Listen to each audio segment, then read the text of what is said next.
Welcome to this week's edition of Black Authors Matter TV, where we interview the latest movers and shakers in the African American literary community.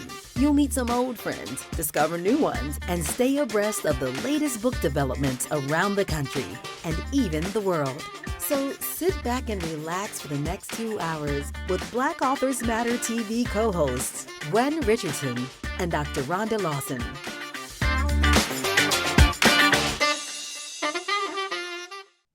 Good evening.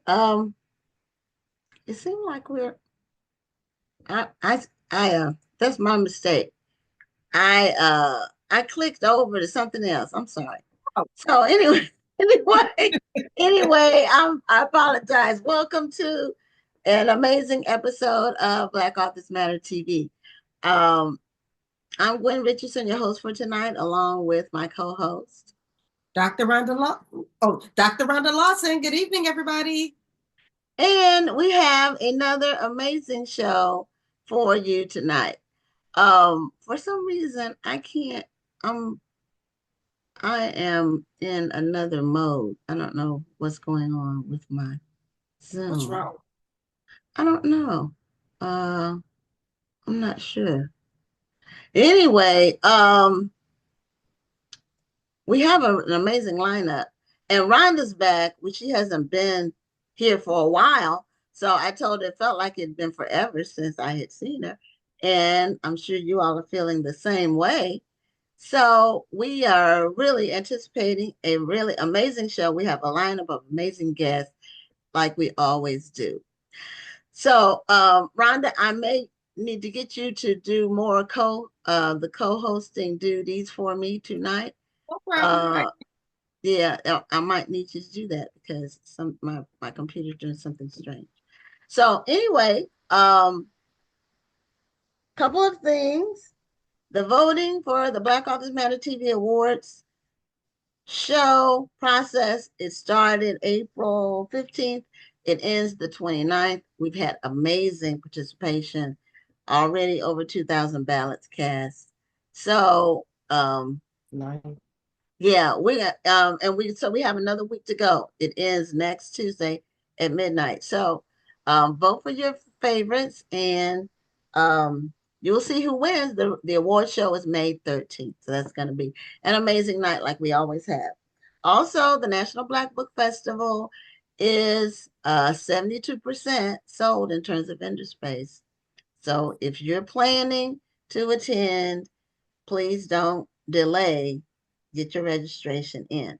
And we want to take a minute and a half just to mention the concept of cutting corners and how it doesn't benefit you in the long run. Rhonda, can you mention just one thing you had said today about ChatGPT?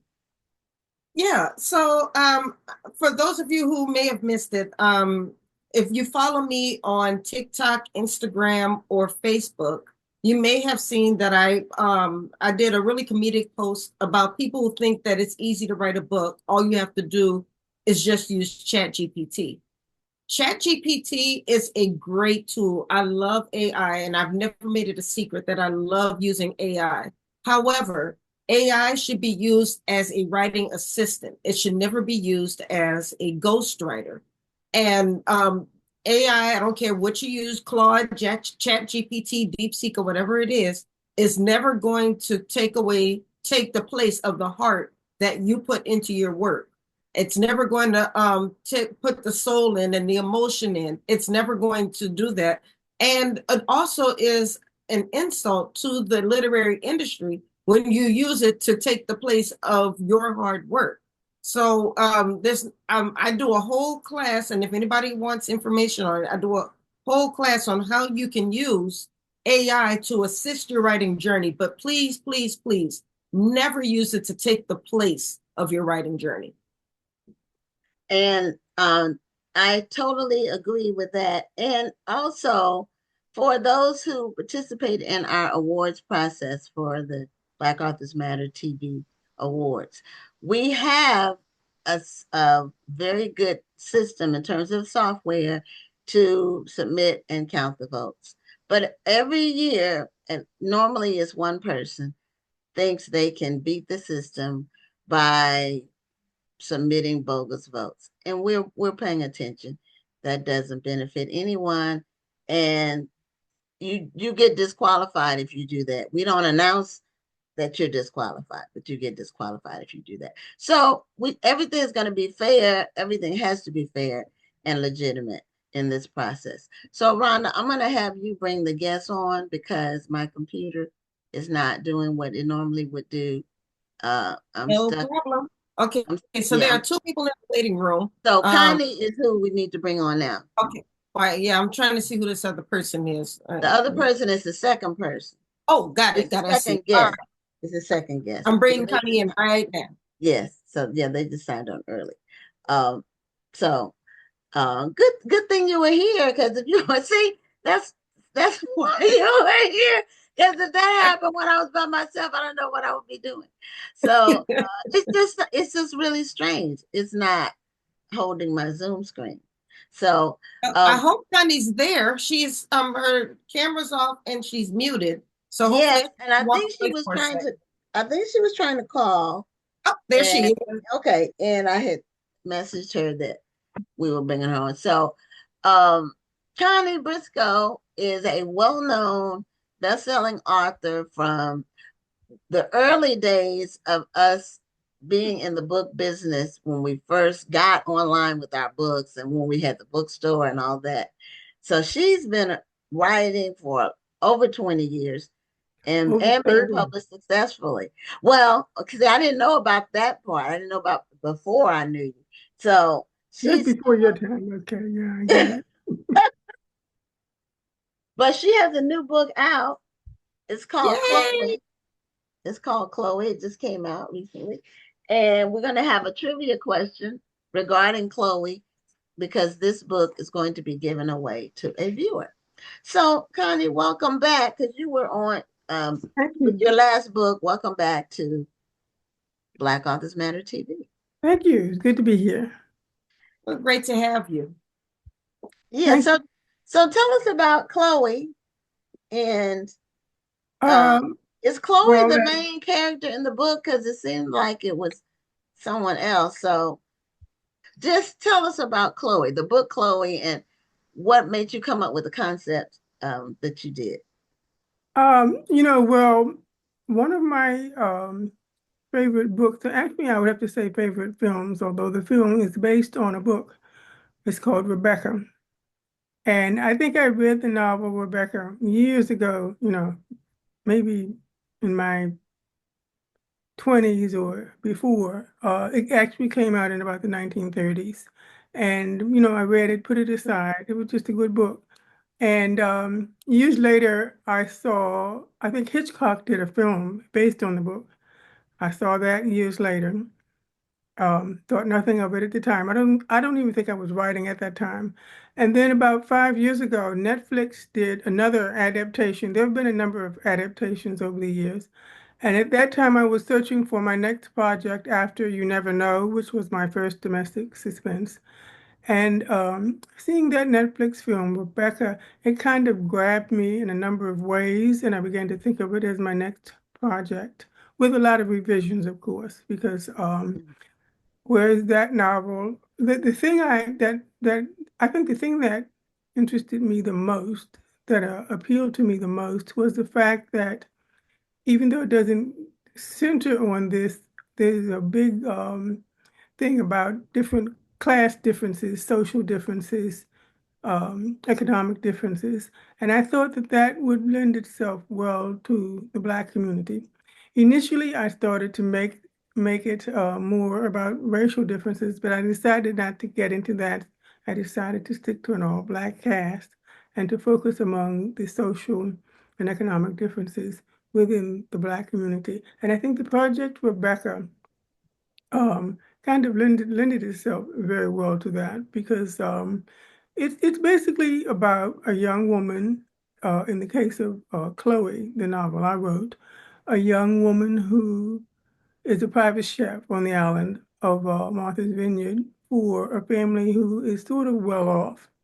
And during that time, she has all these skirmishes with the owner of the estate that she works for, because like a lot of often happens in the community, when you have a little bit more money or better status, you think you're better than other people. And so we're playing with that dynamic in the beginning. But the main point is that she meets a billionaire on the island, and she thinks she's met her dream. I don't know if you've ever been to Martha's Vineyard, but you have all kinds of. And that was another thing that was appealing to me because it allowed me to use the island of Martha's Vineyard, which I had been visiting for a number of years. And on that island, you tend to see all the different class differences. It has a strong, vibrant Black population where you see all the different class differences. And so she meets this wealthy Black billionaire, and they have this whirlwind romance. And then he whisks her off to his private estate, Riverwild in Potomac. And although she thinks she's met, the man of her dreams, what she realizes as she goes from Martha's Vineyard to Potomac is that she's probably walked into something more like a nightmare than a dream. Mm. All sorts of Okay. issues. All right, I'm loving this already. Yeah, I'm it's intriguing to me that books are now based on Black billionaires as a central character. I just finished reading another book that had a Black billionaire as a major character. We finally got a few. We didn't have any for the longest time. Right. Right. But now and I love the fact that we're changing the conversation, that we can talk about Black billionaires and it can be a realistic story. Yeah, because that's we have what a lot I'm of them saying. now. Yeah. Well, maybe not a lot. Well, there's I'll enough. say we have a lot compared to what we used to have. Right. And some that are not actually there, but close to being there. Right. We're right on the edge. So that's interesting. I think it's really ridiculous. Why should there be any billionaires in the world, Black or white? But if there are going to be some, at least we do finally have a few Black ones. Yeah, a lot of it has to do with technology and being on the ground floor of something when it takes off and you having some, equity and it goes public. That's really, that's a lot of people. For Black billionaires too. They're generally in the technology or the financial sector rather than sports or entertainment. Yeah, not manufacturing. It's more like communications or, like with Oprah, she's, it's technology really has allowed the wealth to explode. I don't think I thought I heard you say, Connie, that you don't feel did you say there shouldn't be any billionaires? Why? I mean, why do you need that much money? You can't spend that much money. Fortunately, there are a few of them, like I can't think of her name, Bill Gates' wife, who are giving away a large part of these huge fortunes. But other than that, what do you do with $1 billion? And most billionaires don't have $1 billion. They have multiple $1 billion, sometimes in the 500s of billions of dollars. No, and then when there's so much poverty in the world and so many people who don't have anything, there's so much starvation, and yet you have these concentrated wealth among a few billionaires. It seems kind of ridiculous. Well, I hear what you're saying. I think that when a person's making money, and I'm not going to tell them what to do with their money, but I do agree that when people do have that much money, I like to see them do things for the community. Whether that's building schools, building communities. Social Book Club just mentioned homeless people. There are people who are finding ways to help people that way. But then there are other people who have billions and they don't know what to do with their money. And I'm not going to say any names, but there are people who are just doing crazy things with their money. But it's their money. I don't begrudge anybody for making money. I just hope that they're using it for a good purpose. I'll just say it that way. And then they're also setting up their kids and their children's kids. A bit, but yeah. They earned it. They have the right. I'm not going to take that away from them. They have the right to do what they want with it. It's just nice to see them use it for purposes to give back to the community. Yeah, like Rhonda said, it's kind of like a slippery slope. You can't stop people from making money. And No. once they make it, they get to decide what they're going to do with it. No, But Right. it is nice to see people doing something altruistic with it, truly altruistic, with their money. But it's their money, and they've been you that's really can't make that's a them whole do. other topic Can't because make, yeah, Everett in the that's a book whole doesn't. other topic. You can't make them Yeah. do anything. No, You can't make. that may be something. That may be a book. We may be talking It about could be. a Yeah. nonfiction book. It could But be. like I said, I do like the fact that you featured a Black billionaire in your Hmm. book because it changes the conversation. I think that we as a whole need to see ourselves as successful.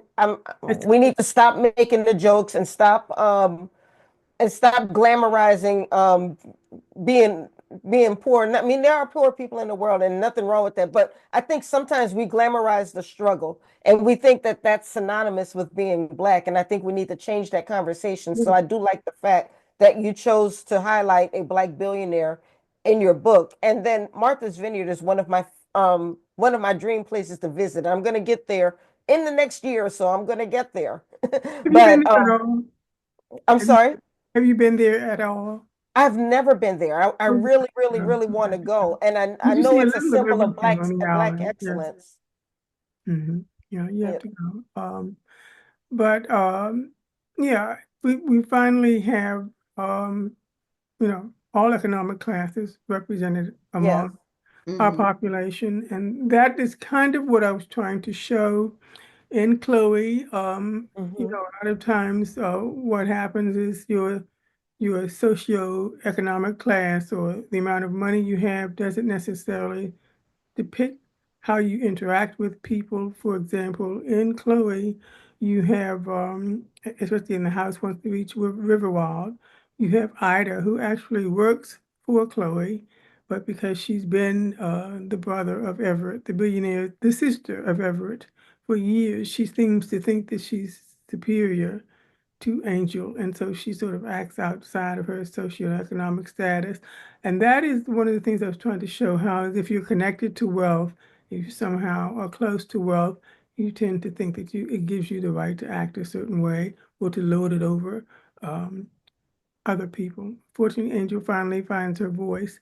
But yeah, that was the reason why Rebecca appealed to me. It deals with so many of these class and socioeconomic issues, and I wanted to depict them in the Black community because there certainly are issues within our community. Now you said Hitchcock did an adaptation of it. Was it called Rebecca? Was the name of The the film the Hitchcock film? Yes, Was it called? It was called Hitchcock Rebecca. film was Rebecca. The book by Daphne du Maurier was Rebecca, and then Okay, a I more hadn't. modern adaptation in the last 5 years was also called Rebecca. They were all called Oh, okay. Rebecca. I hadn't heard about that Hitchcock one. I thought I had heard of all the major Hitchcock films, so I missed that one. Yeah, this one was on Netflix for a while. I'm not sure it's still on Netflix. It was on there until a couple of years ago, at least. Okay, Yeah. okay. I'm gonna check it out because I'm on different streamings, and then sometimes once you start binging something, Right. you're on that one until you finish. And I've been on Hulu for the last couple months, binging ER, which has 15 seasons, and so that's taking me a while. I'm almost done though. Oh, But okay. Well, Mama uh, Tony said, with Tony Bonita, I don't know if you're familiar with her. She's a well-known book enthusiast, and she has a book club in Florida, and she goes to a lot of book events, and she has her own uh it's her own Zoom where she talks about books. But she said that her favorite book of yours is PG County. is which one? PG County. PG County. That's And my that, favorite of a lot of a lot people. of people. Uh-huh. And you may be hearing more about that book in the future. Really? I'm hopeful. Okay. There's Do a lot tell. going on with that book Okay. behind the scenes over the past couple of years. So yeah, PG County is popular among a lot of people. We'll see. I may have more news, more good news about that book in the near future. I have a blog on Substack called Behind the Chapters, and I write a little bit about what is happening with PG County. It has been optioned by major studio, and it has the Okay. backing of a major um, entertainer, entertainment Wonderful. star, I guess you Okay. could call it. And That's she wants to wonderful. make it into a film. I'm not ready to divulge who it is yet, but it is for PG County A&E Networks on well, we're not sure where it will air yet. It's been bouncing around the different venues, but yes, they want to make it, I think, into a multiple episode television series. Okay. We'll Well, see. that's a great title that What is really that? would Well, translate well. I have no control of that. I hope PG County, I mean, it has a built-in audience. Yeah, right, I right. That's what I'm saying. don't know what they'll end It's up with. it's catchy. It's like Dallas or Yeah, it's a show where you immediately can tap into what it means. It says something, it has a connotation that people are familiar with. Right, Um, and that's what I was going to say. Prince George's County, that's the county I live in as well. And it's the county, it's known around the country as the place where Black excellence is, Black Mecca. where your well-to-do Black people are. So many people want to live in PG County. I lived there for a while, for a number of years. We eventually moved back out to Columbia, Maryland. But yes, Prince George's County is where you go when as a Black person, when you've arrived. PG County, yes. And we It's have true. PG County. I mean, you have inside the Beltway is a whole different world from further and further out the Beltway. We have all different people represented in PG County, which I tried to show in the book too. So we'll see. Fingers crossed. Well, yeah, I hope it happens. I think that it's exciting, and just the fact that a major person in the industry is even looking at it Yeah, it'll help is a grounds for lot. congratulations anyway. Yeah, I've done this a couple of times before with other books, and that one that was very promising, and it just didn't happen. For everyone that makes it to the screen, you've got dozens that don't. But right. this Even one, if they're like you options. said, being represented by major talent is a huge help. Yeah. I wonder um what the catalyst is for pulling the trigger on some of the option projects. Like what makes the people behind it say, okay, now's the time. I'm just musing right It's now. complicated yeah, I don't know much, but what I do know is that a lot of strings are being pulled, and it used to be called the green light. You had to get the green Yeah. light. I don't know if you call it that anymore.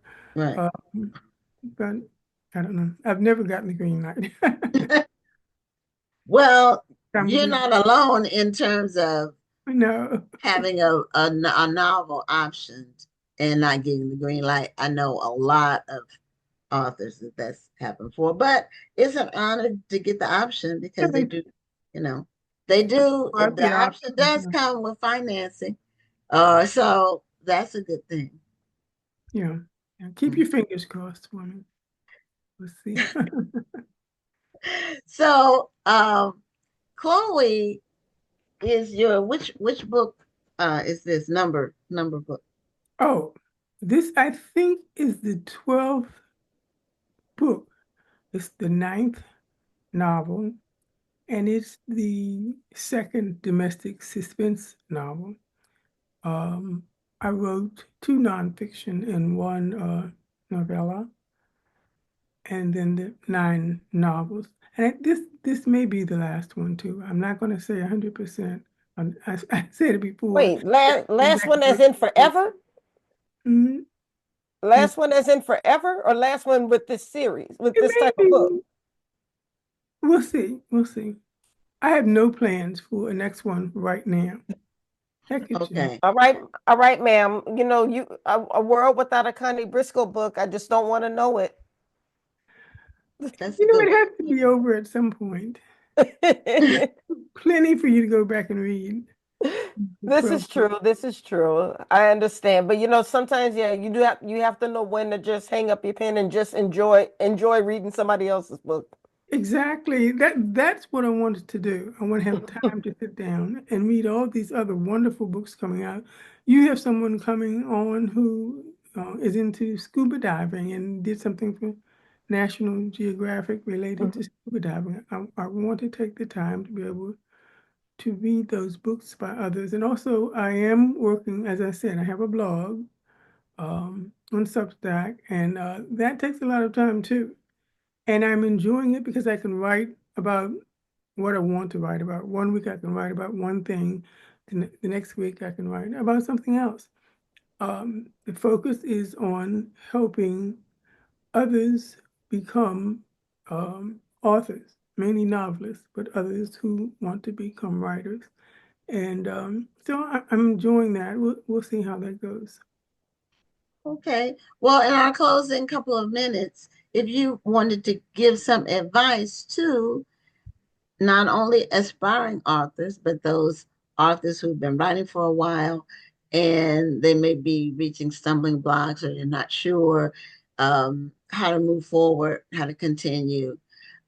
What's some advice you would give them as a very established? Because I don't know, are all of your books through major publishers? Yes, what they call the Big Five. Yeah, Yes. that's what I thought. Yes. That's what I thought. And so you were able to maintain a career for 20 plus I years. was very fortunate. You know, I came in during the, that I would call the Terry McMillan era, where, she had such huge success and all the publishers were looking for the next Terry McMillan. So books were being published right and left. You would go to book signings, and sometimes I toured for months at a time. You go to book signings, and 200 people were waiting for you. This was another Black literary renaissance, I guess you could I call it. remember that. Yeah. Yeah. Hmm. And so I was a part of that. I was very fortunate to be a part of that. It's still fairly good for Black authors. It's not what it was back then. I was fortunate to be in on that. And after a while, some personal things happened. I got a little bit of burnout, and I left the publishing scene for a number of years and then came back just before COVID. COVID set me back there. But yeah, I've been fortunate. I think I've had my run. Well, I'll tell you, you had a great run. I remember years ago having you sign a book at I believe it was at the Essence Book Festival. Okay, Excuse me, Essence Music Festival. I've been Um, there, yeah. It's Yeah, at I remember standing in line and having you sign my book there. And to now be able to interview you on this show is an honor for me. So you're one of the inspirations of this industry. Yeah. So even if you never write again, you've made an amazing impact on the industry. And so I want to publicly thank you for all you've done. thank And if you. you decide that you want to hang up your pen, I totally understand. I Yeah, mean, I'm I love your books, flattered. but I definitely understand. I'm flattered. Thank you. I'm not going anywhere. I'm still going to be writing my little blog. But yeah, as far as fiction, Okay. I have to write. There will always be something that I'm writing, but just not maybe novels are a huge undertaking. You're Hmm. talking months, if not This years is true. of your life. And you don't know how the public is going to take to it. You don't know if they're going to love it, if they're going to hate it, if they're going to be neutral toward it. You do it because you love to write. You have a message or something you want to say, but it has its ups and downs, and it can be painstaking. It can be rewarding. I'm getting on in years. I don't, I don't want to, that's not the kind of life I want right now.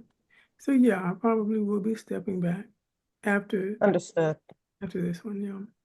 Trying some other Understood. things, doing some more traveling, enjoying reading, enjoying my friends, yeah. Yeah. When you write, and that's the thing about writing, when you write, that has to take up a huge part of your focus because the publishers, if you're with one of the big five and they believe in your work, and I'm fortunate that I've been in this position, they want it yesterday. So, you've always got, you think you write because you don't want to have someone breathing down your neck, a boss breathing down your neck, saying you got to get this done by this date. Well, you do. You have the publishers, they want you to get things done within a certain amount of time. I mean, I understand it. It's a business, but never forget it's a business. So, Okay, well, that's some sage advice for all the aspiring authors, established Yeah. authors, future authors, um, from the great Connie Briscoe.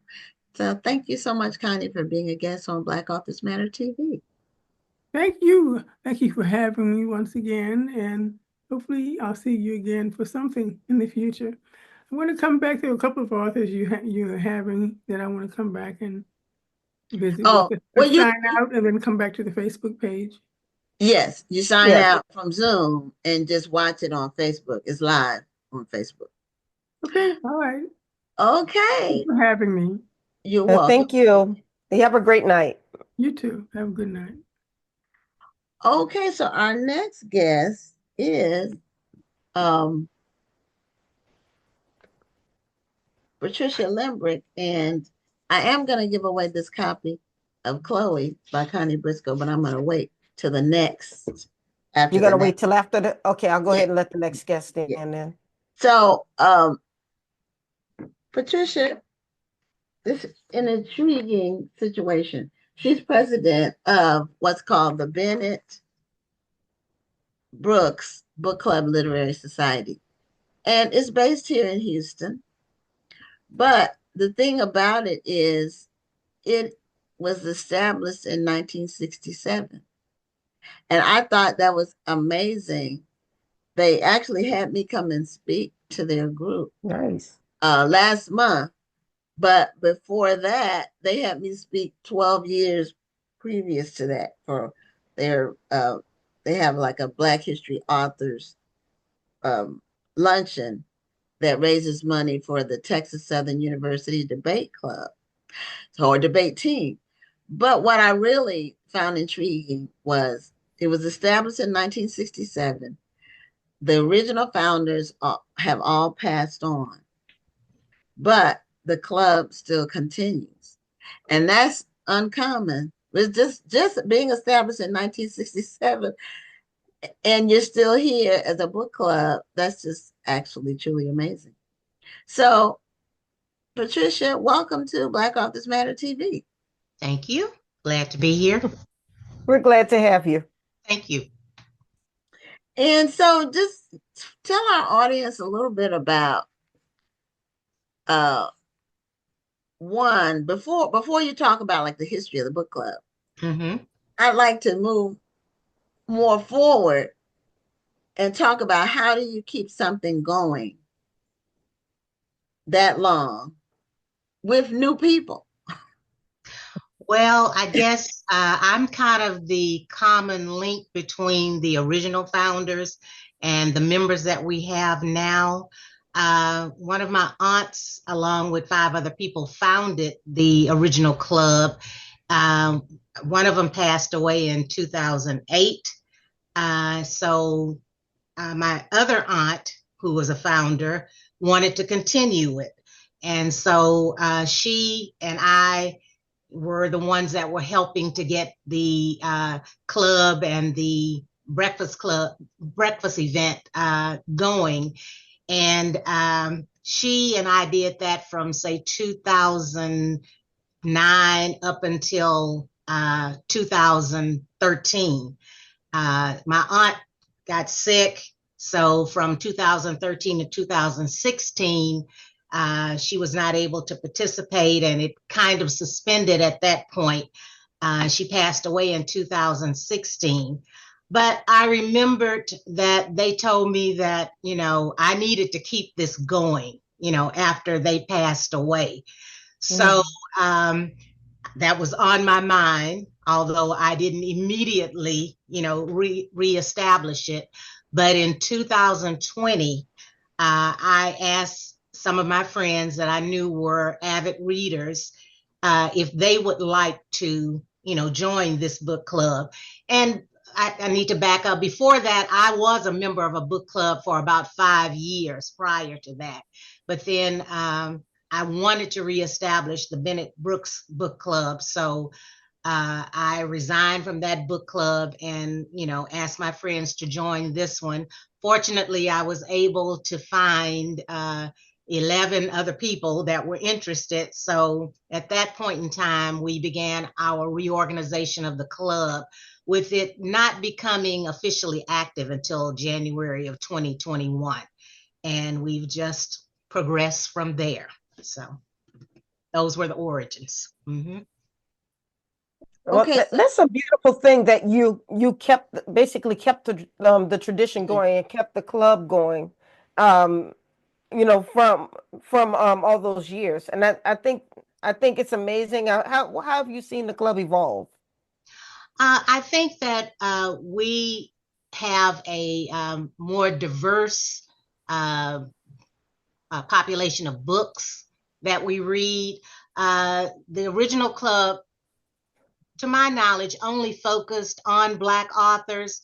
We read primarily Black authors, but we include everybody in, the population of books that we read. We do books, biographies, short stories, magazines. We'll talk on topical issues. And I think that we're much more flexible than maybe the original club was. But, Okay. just going back to the legacy, I grew up in a household where focusing on Black history, education, literacy, all of that was very, very strong in my household. And, my aunts were always instilling these things in me. So it was just in my head forever that I needed to try to carry this on when they were no longer able to do that. So. now, yeah, I hadn't even heard about book clubs and I've been an avid reader my whole life, but it wasn't something that really became mainstream, seems like, until maybe the 90s. I'm trying to remember when I started really hearing about them. Mm-hmm. I'm not sure I when know people were Oprah doing started. them, but they weren't like mainstream where there were tons and tons of them that you heard about. Right, right. But yeah, Oprah did hers, but hers is more celebrity driven. I was referring more to like just community based ones. When my aunt started the club, they were holding the meetings in the homes of the members. And I can remember, my aunt making some tuna salad and having cookies and punch, in our house. And, the members would come over and, talk about the book, eat a little lunch, and then they would dismiss and go home. So I don't think it was prevalent, like you're alluding to back during those days, but it was just very local, contained, and, they were probably one of the very few at that point in time. So, So that would have taken place in like your traditional Black Houston areas, like third or fifth ward or what. I'm not from Houston, but when you move here, you hear about fifth ward and third ward, and I still Right. don't know which one where each one is exactly. But I know those are like the traditional areas. Like major cities have certain areas where the Black people lived. Like my hometown, Newport News, they lived on the east side of town. So, I'm assuming that this was taking place in the traditional areas of Houston. In Yes. 1967, I'm thinking that would have been it. Yeah, we grew up in an area called Trinity Gardens, which is a hop, skip, and a jump away from Fifth Ward. So, Okay. but not all of the members lived in that area. I think some of them lived in the Third Ward area, but I would venture to say that all of them were from a Black community. So, Okay. Now back then, or I know you weren't necessarily in the club back then, but did they keep a roster of the books that they read? Because it would be interesting to know what they were reading in the late 60s, early in the 70s. What I books could were they assemble that reading? from the breakfast, because the breakfast started maybe I know I have records back to like 2000 of them doing the breakfast. So, on the flyers and promotional materials for the breakfast, the names of the authors and the books they were reading were on there. So from that point in time forward, and I don't know if I have every one because I was accumulating this information from my aunt's, possessions after she passed away. But, I could go back and kind of chronicle some of the books that they were reading, back in the day. But, I know it was a lot of, black authors. The name of the club, Bennett-Brooks, is taken from Lerone Bennett, who was a journalist, author, With editor of Ebony? Ebony, yes, for over That's 50 why that name years. sounds familiar. And Gwendolyn Brooks, the poet, who was Pulitzer Prize winning poet. So I'm sure that, those were the types of books that they were talking about. Plus my aunt, one of them was a librarian. So there was never a time that we gathered as a family for holidays or whatever that she didn't bring a book home that we had to read or talk about as a group. And even my children, they experienced that as well. So, she was an avid reader and, traveled all over the country to like librarian events and book events. So, I could probably find a list, but, I can't name all the authors off the top of my head right now. So. Yeah, I just was curious about, what they were reading at that time, because there weren't a huge amount of Black authors then. Well, to my knowledge, let me say that, like there is now, because now the floodgates have opened in terms of just opportunities to self-publish and not having to wait until you're validated by one of the big publishers. Or, they did have the boutique type publishing houses at that time. My dad had a couple of books that he wrote. He was a pastor, and he had a couple of books that he published where he would get like 1,000 copies, and then he would go around speaking and then sell the books there. But there weren't a huge amount of Black books released. There was lots of Black music released. Always. A whole lot, but not books as much. That's why I was just wondering. I was just curious about what they were reading. Well, I know that she did they tried to focus on local authors as well, because I believe her name was Joy Carter. She was I guess you'd call her the director or president of the Harris County Hospital System. She wrote a book, and she was that. one of the authors that was a guest at the breakfast that they had. And let's see if I can think of another.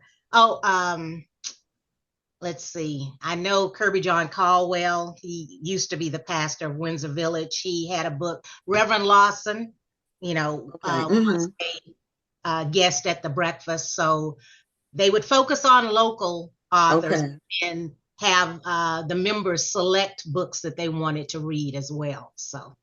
Okay. And that's what you all are still doing, because the event that I went to, where you all had me there as a speaker, you also had another author that she used to live in Houston, but now she lives, I think in Memphis, I think she said, Phyllis Memphis. Dixon. So you're still focusing on local authors too. And, it's much appreciated to be able to go to an event that's book related and just talk about the books that you've written.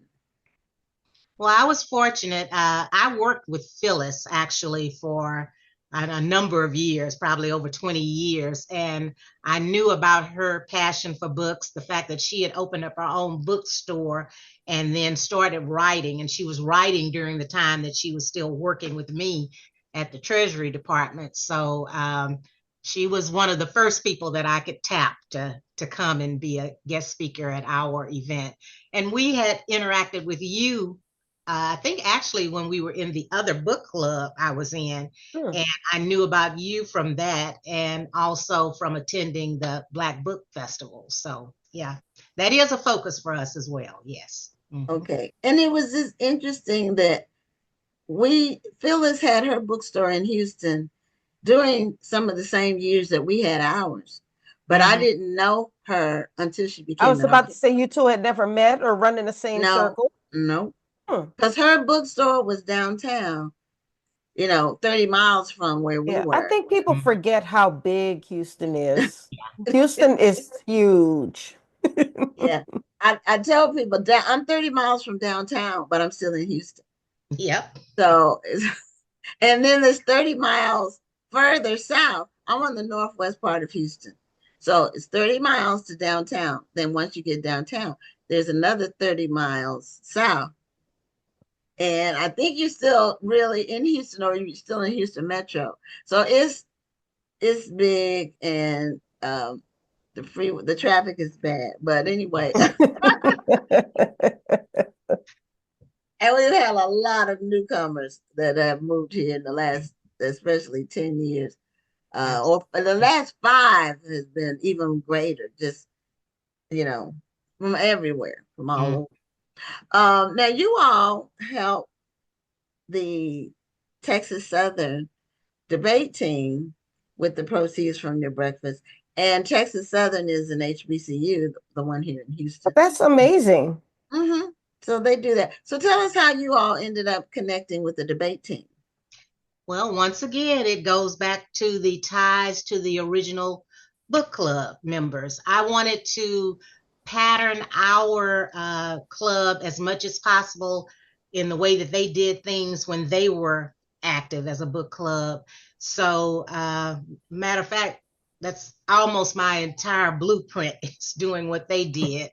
And, I was fortunate, even though I wasn't a member at that time of their club, I was going to all the breakfasts and seeing what my aunts were doing and the other members. So they started this tradition of donating proceeds to the TSU debate team. The coach of that team is also a social worker, Gloria Batiste Roberts, and she and my aunt were very close friends, and they were a member of another organization called Association of Black Social Workers. So when my aunt, I guess, knew about Gloria's efforts to help Dr. Thomas Freeman with the debate team, she decided that was the organization that she wanted to help. So we're just continuing that tradition, basically. So, And they recently won a competition. They did. Tell us about which one that was. Well, it was in Korea. I don't know the exact name of it. I'd have to read it, but they perform multiple places and have been award winning for a number of years. Originally under Dr. Freeman. I don't know if he started the debate team, but he was with it for a number of years. And Gloria was a student of his and worked with him closely in the organization. And, after his passing, she accelerated to be the debate team coach. So. Oh, okay. Now some people are commenting about back in the books back in the day. I didn't know we were going to get these many comments, but she said that growing up, the social book club they watched. She said they would meet at the library, and then they would read the book and discuss it in class. And then she also said, remember the mail order books, because I used to get, as a teenager, I used to order books through the mail. Uh, I read Donald Goins's books, and I was 15 or 14, and my parents didn't know about it. Of course, they encouraged my reading. I was an avid reader, but they didn't know about these books. And because of the titles, if I had let them see the books, they probably would have said, "What in the world are you reading?" Because he had Whoreson and something like a pimp, something with pimp in the title. And I was fascinated by those books because I thought it was true fiction. I didn't realize that Yeah, those kinds of things were I happening. read Horse Son. That was interesting. His name was actually Horse Son Yes. because his mom said he's a horse son, so his name's gonna be Horse Son. Yeah, so they used to come in the brown paper wrappers, and when you would order in the mail back then. But um and Tony Benita said you can drive 24 hours and still be in the state of Texas. Not quite 24, But 12. but 18 from east to west is 18 Hmm. hours because I Hmm. drove that. And actually from north to south, it might be 24 hours because the top of the tip of Texas, Hmm. South Padre, that's probably 24 hours. Well, I know El Paso is like halfway to California, and I know Yeah, it's Yeah. that's 18 12, hours. but You have to stop. No, when we drove Yeah, across Texas, we got excited when we got to El Paso because it meant we were finally leaving you Texas. were finally out of Texas, but you can drive and drive and drive. yes, And you the can. thing about driving in Texas like that, like on the highway from east to west, there's nothing. There's like you go through a major city, and Hmm. then for miles and miles, there's just ranches, cows. There's nothing big. There's no Just a lot we. of land. It's a That's lot of land, and we mapped out our trip because we drove to California on a road trip, and we mapped out where we were going to stop. And the only, how on a map, if you look at like the Rand McNally, the atlas that you for driving, hmm. and the cities are based on the font size tells you how big the city is. And the Yeah. only city that had any kind of a size of a font, it was Fort Stockton, and that's like halfway. That's like a halfway point, but it's Hmm. very little there. I mean, but they actually did have a Marriott hotel, and that was where we used my Marriott points. That was so. Um, with the debate team, I did want to ask about your your book club's involvement with the debate team. Do you all just basically support them financially, or do you get involved with um, going to see them perform, or what's No, your I would actually like to go and see them perform, but right now we're just involved with them financially.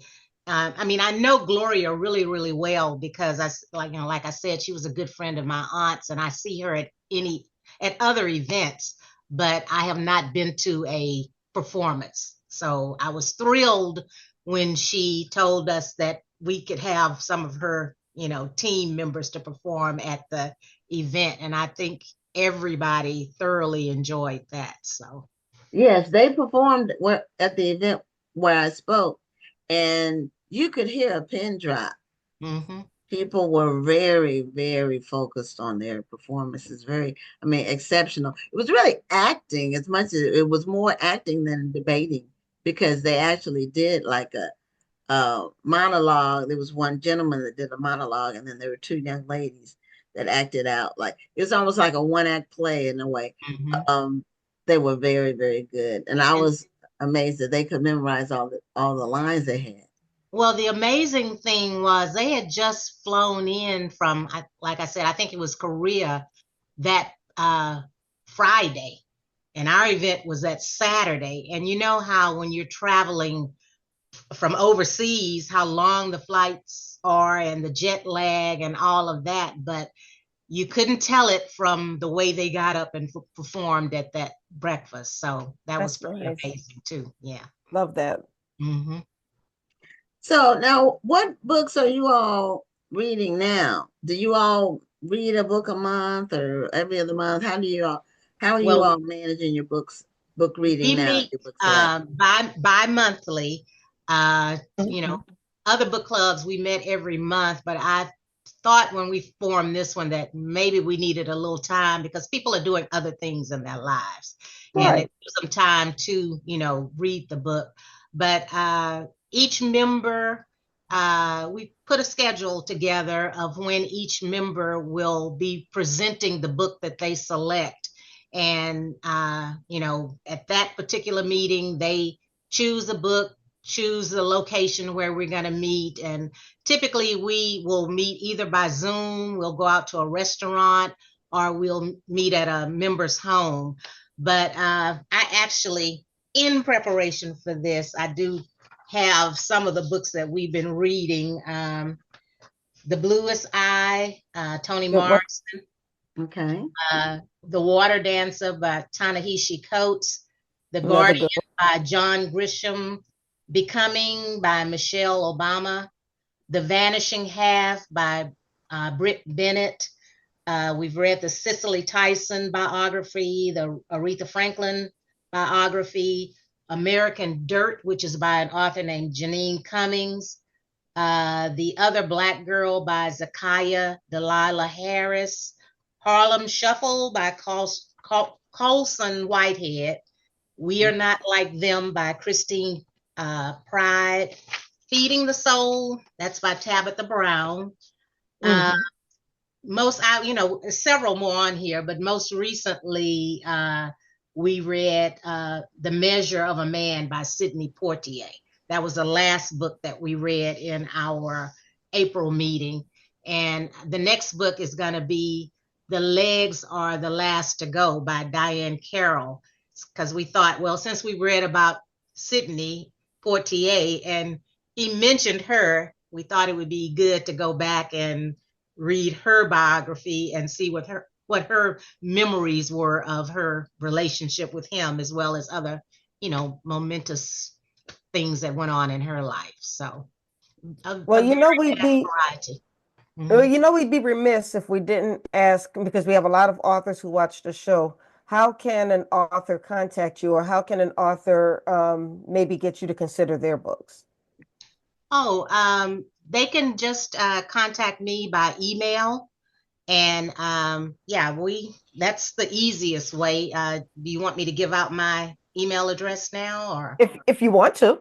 I'm fine with that. It's PK, P as in Patricia, K as in Kite, my last name Limbrick, LIMBRICK @yahoo.com.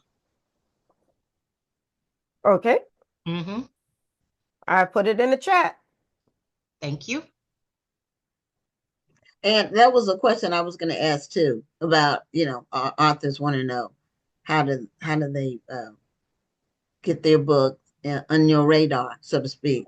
So, of the book club. Now, how do you all select your books?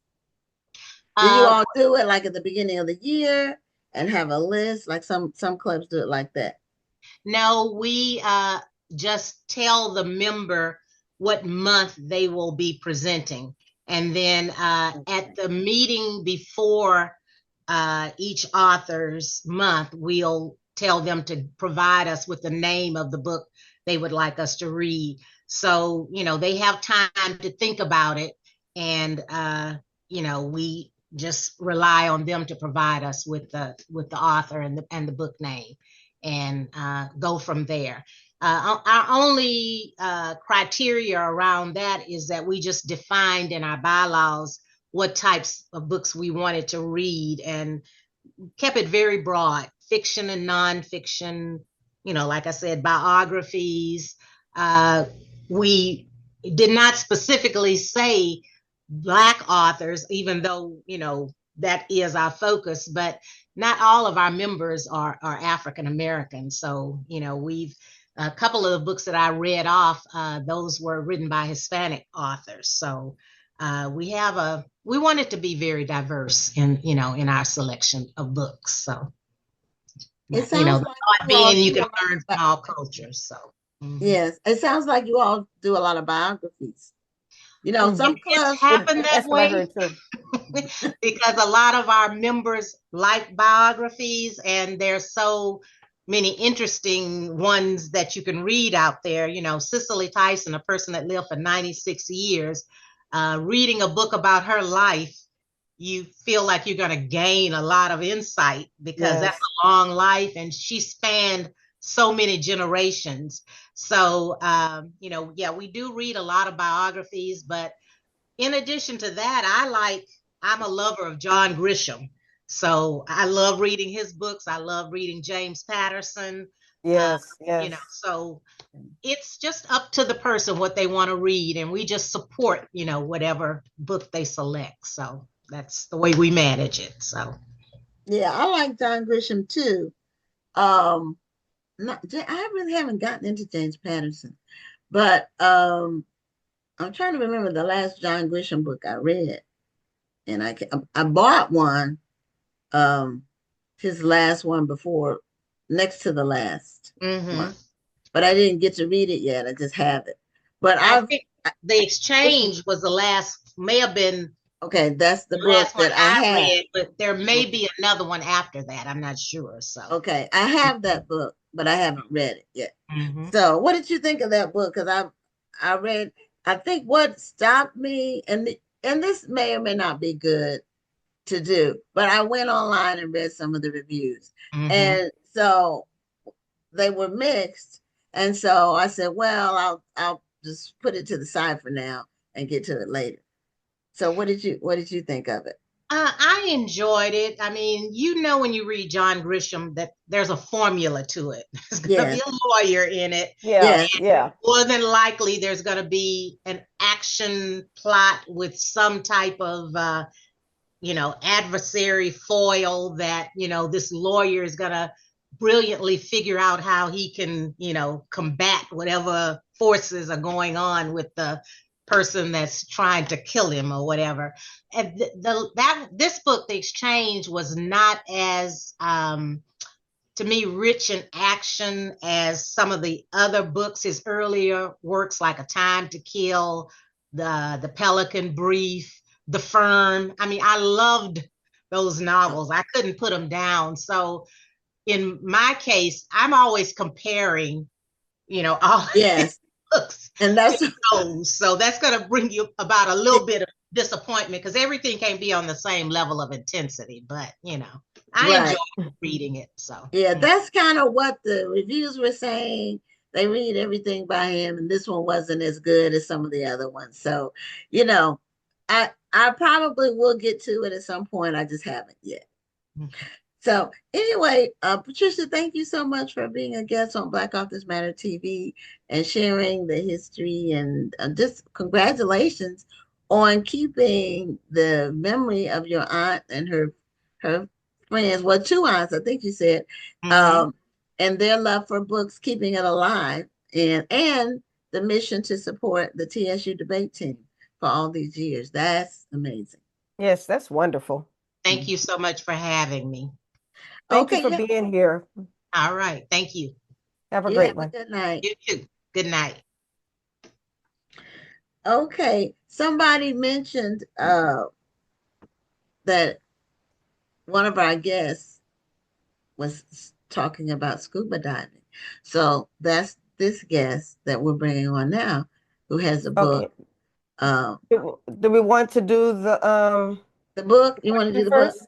Okay, now the answer has already been given, but some people might have missed it. So the question about this book is Angel, who's the character in the book, she's a chef for a Black family. And the setting for the book is in what resort enclave. What's the name of the resort enclave where the setting for Chloe is? And this is a book, not an arc. So it's a hardcover.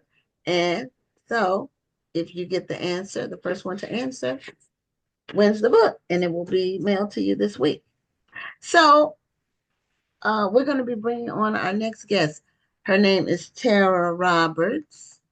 And Rhonda, if you can bring her on, because you know Yeah, I'm about to now. I was just having a little issue. I was trying to my, fix. my Zoom's not working for me. Like I can see everything, but I can't get to it. I can't operate the buttons. Once I went live, that's when it messed up on me. Anyway, but that's the benefit of having a co-host to help. So, Tara, you have an amazing book called, now do you pronounce your name Tara or Tara? I want to pronounce it right. Oh, thank you for asking. It's Tara. Tara. Tara. Okay. Yes. Tara. Right. Okay. You have a memoir called Written in the Waters, and the synopsis was just so amazing. And I said we have to get her on the show to talk about her journey with writing this book and scuba diving and all of that. And it's not a book about scuba diving per se. That's part of what took place to get the information and all the history that she got. So welcome to the show. And do you have a copy of your book handy? You know what? I do. Okay. All right. We want to look at the we want to look at so people can see the cover.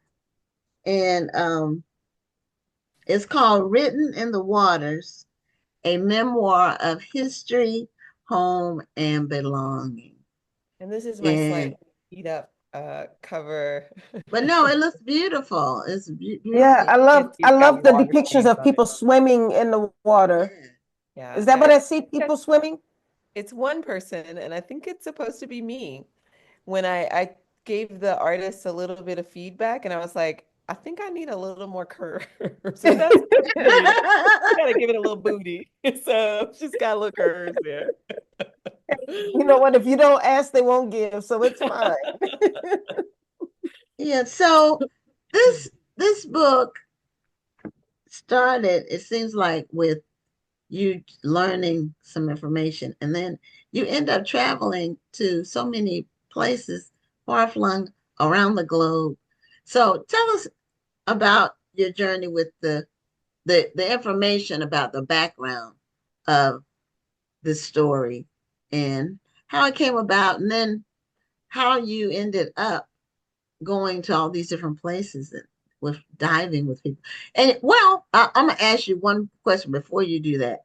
Were you diving before you started this journey? No, Okay, so not a you scuba diver picked up at a all. skill at the same time. Yes, Okay, so tell us yes. about the story and just the background for it. How did it come about? How did you get to writing the story and then releasing it to the world?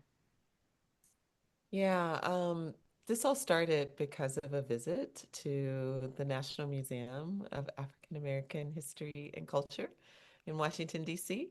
Have you two been to that museum? Oh, never heard of it. I'm just kidding. Yes.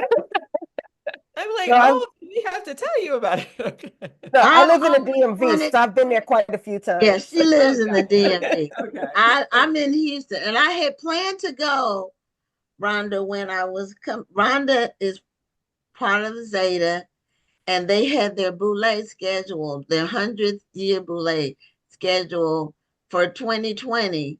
And then and I was planning to go and then go to the museum while I was there. And COVID killed all the plans for that. So I haven't been yet, but I'm still on my list of things, my bucket list, so to speak. Excellent. Well, I'm glad it's on your list. It It is. is an amazing museum, and it is the thing that completely changed my life. I went to this museum because somebody gave me tickets, and if you remember, it was so hard to get tickets when it Yes. was open. It was So almost if you had tickets, impossible. you'd better go. Right. Hello. I was like, yes, we will be going because I tried to get tickets and couldn't get them. They had a lottery system. So you would Yes. have to log on every day and the luck of the draw. Oh, Like maybe you would get tickets that day, maybe you wouldn't. I never got tickets. I tried for months and never got tickets. And then one day when things began to calm down, somebody gave me tickets and I went. And I ended up on the second floor, which is this tiny floor that most people skip because it's like a little archival floor. So it's only got a couple of exhibits on it, and then it's got the archival section where you can go and do research. So I end up on this floor and I see this picture. It was a picture of a group of primarily Black women in wetsuits on a boat.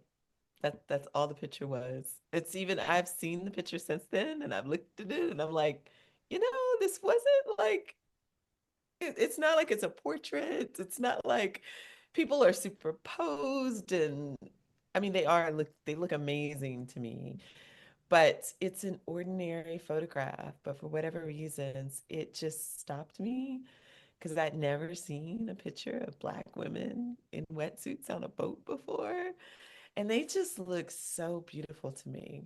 Like afros, braids, like I really thought that they looked like superheroes.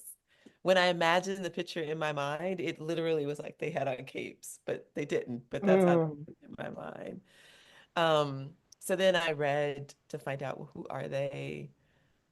What are they doing? And I found out that they're part of this group called Diving with a Purpose, and that part of their mission was to help search for and document slave shipwrecks around the world. And I was Wow, like, that's amazing. yeah, I was like, are you kidding me? Like, what? They do what? People who look like me are doing what in the water and in the world?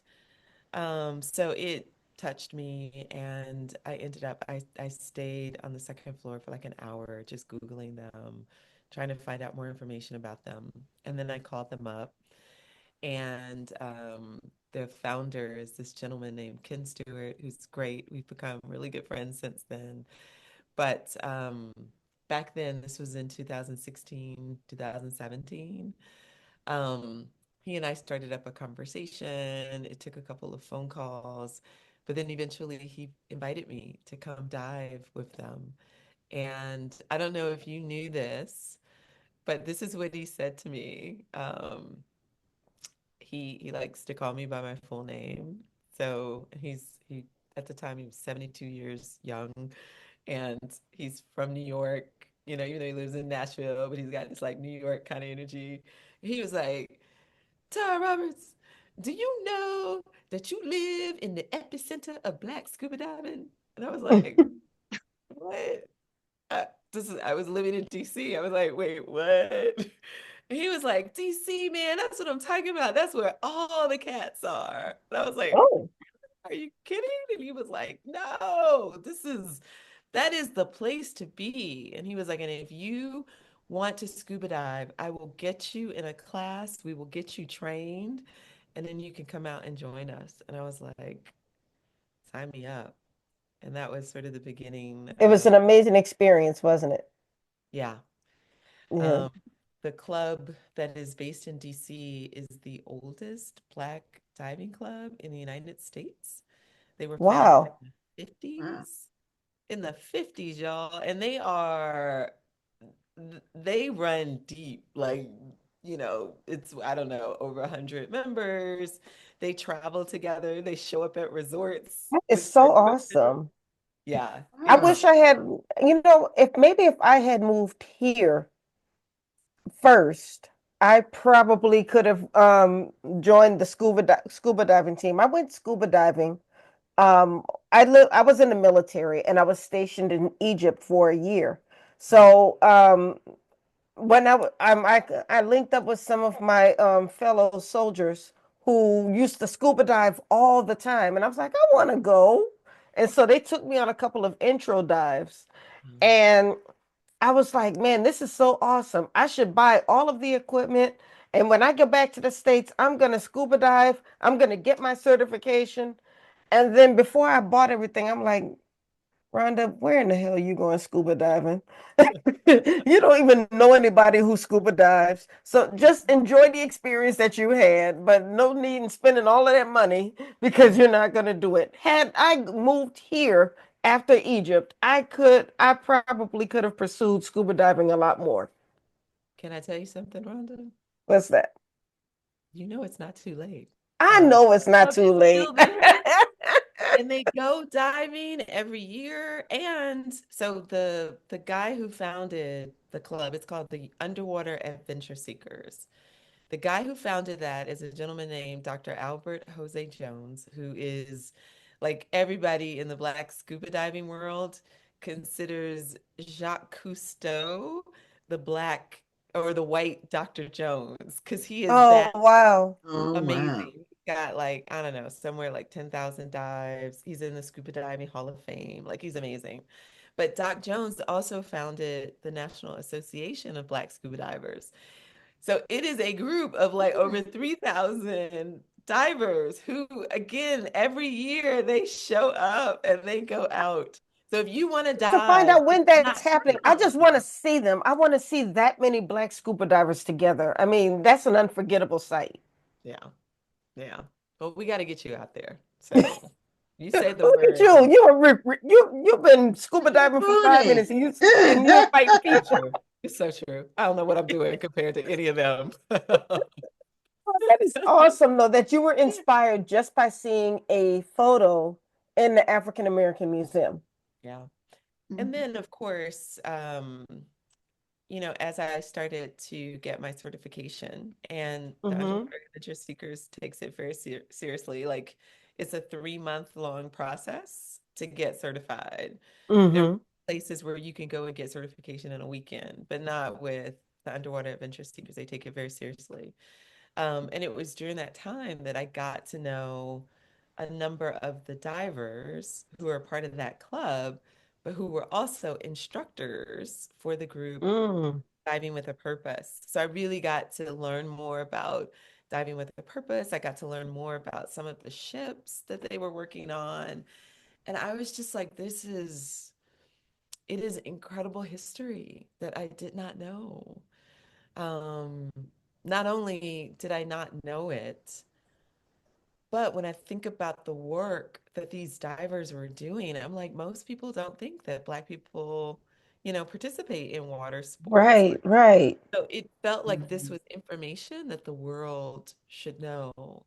And I'm trained as a journalist. Even though I wasn't working as a journalist, I'd taken a detour and was like, why this detour? I need to be writing. And then I was like, oh my gosh, here are these incredible human beings who are doing wonderful work. Maybe this is a story that I could help tell. So I asked them for permission to help tell their story. They said yes. And I didn't want to tell this by halves. Like, I wanted to go all in. And they were doing missions all over the world. And I was like, I want to do it with them. I want to go all the way in. And so I decided to quit my job. Um, Mm. I didn't have So a you were plan. really all in. I was Right. like, I'm in. And I didn't have like a plan around it. I didn't have funding. Nobody gave me an assignment. Like, I was just like, I'm feeling it. And I know to do it justice, I can't like do this on the weekend. Like, I need to be Right. all in.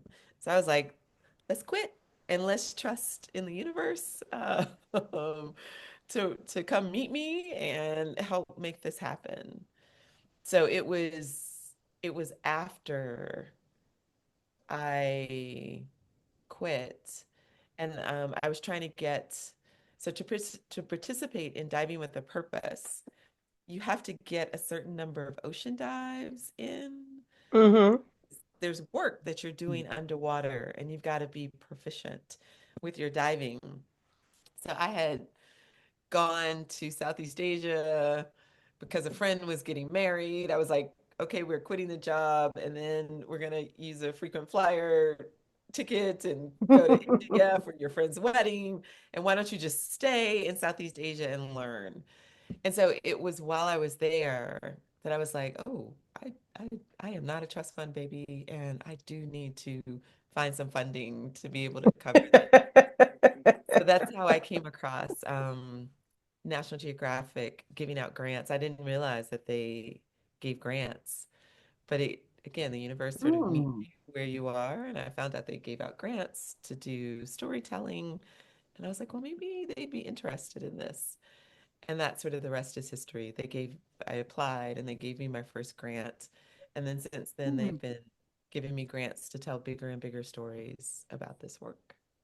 That was a lot. That was a huge mouthful. No, but there's a whole lot more that we can learn and need to know. Like, for example, you do the scuba diving with the group too, and they investigate or they're exploring slave ships that have sunken, correct? Yes.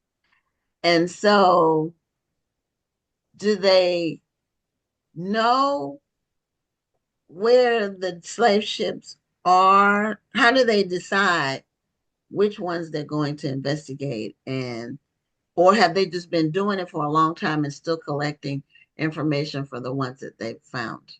Or both, or Yeah, typically Diving with a Purpose, this group, it partners with other organizations to do this work.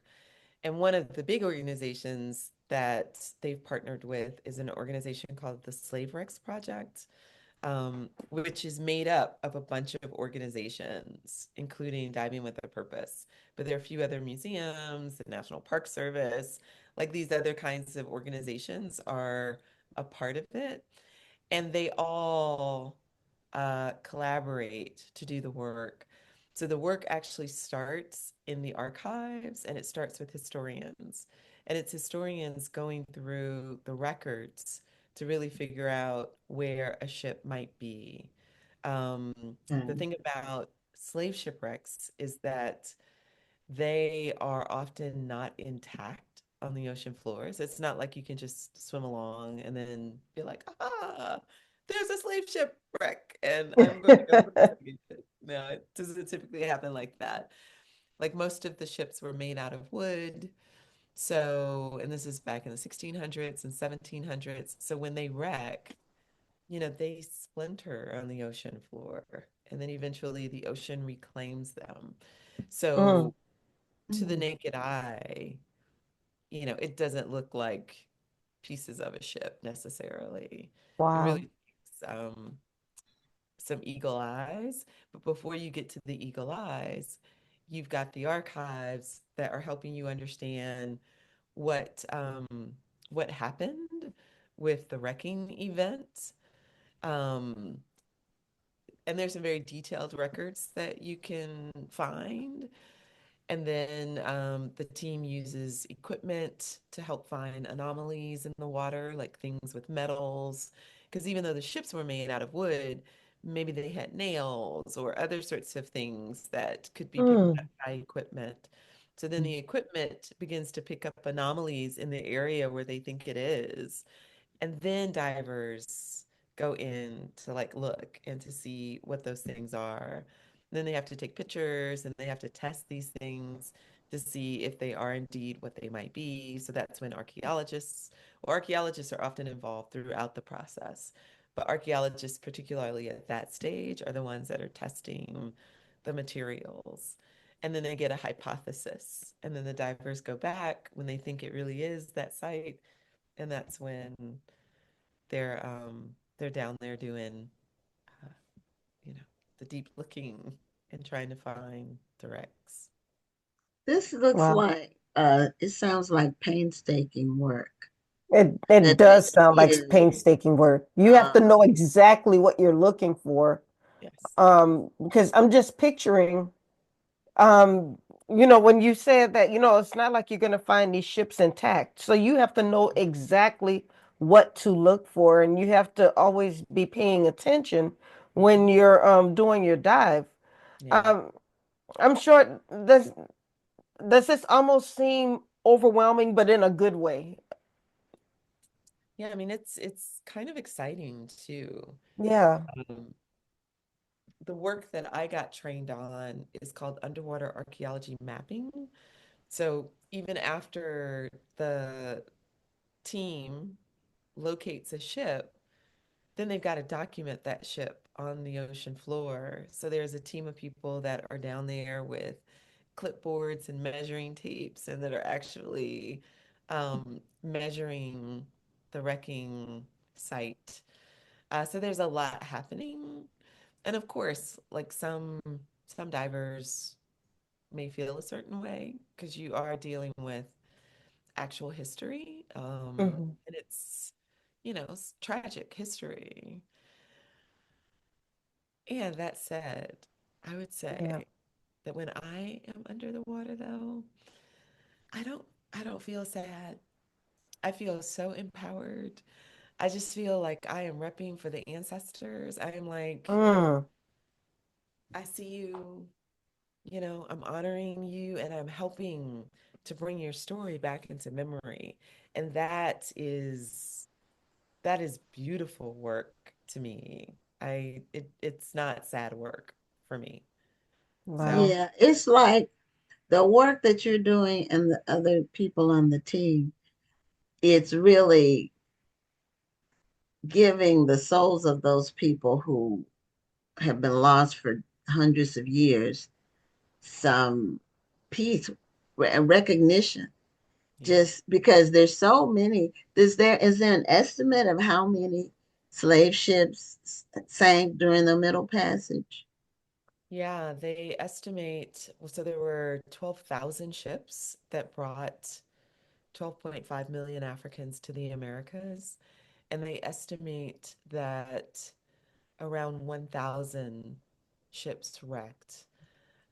And to date, they have found less than 20, and then they have properly documented even fewer than that. So it's an enormous amount of history that's just missing. And this is a number that maybe you knew, maybe you didn't. I didn't know this until I started this work, but they also estimate that 1.8 million Africans died just in the crossing from Yes. Africa to the Americas. So Hmm. just in the crossing, not like once they arrived and were Right. enslaved. In the Hmm. 1.8 million people. That was Mhm. not a number I knew growing up. Um, it just means that there's an enormous loss of life that's connected to this trade. And many of these people have never been honored, never been acknowledged, never been properly grieved. So this is an opportunity to bring their stories back into memory. And it feels so powerful to me. That's a great segue into the question I was going to ask as we approach these last couple of minutes. Um, your work with this book has received a lot of attention. National Geographic, Good Morning America, various podcasts. Do you feel that your book has just kind of brought a new light on this work? Because this work's been going on long before you got involved, but now more people are seeing it. Do you see it that way? Yeah, I mean, I think like um the divers started doing this work, the Black divers started doing this work in the early 2000s. So you're right, the work has been going on and it is powerful work. There's such a dedicated group of people who are involved in this, and they come from all walks of life, from Mhm. engineers to business folks to yoga teachers to students. Like it's the whole range. But what they really didn't have a lot of are storytellers. There have been Right. some stories that have been written about this. There are a couple of films that are out there, but I do think that there is something about the reach of National Geographic that has helped get the story out there in an even bigger way. So I feel really honored to help amplify this story.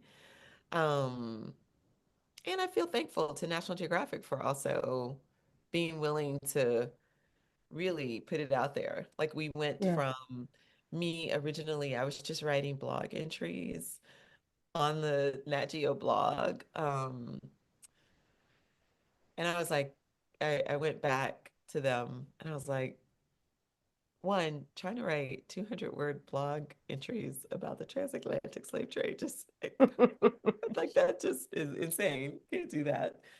Um, but I was like, Yes, too I, big a story to yeah, limit it to a blog, you know. yeah, Yeah. yeah.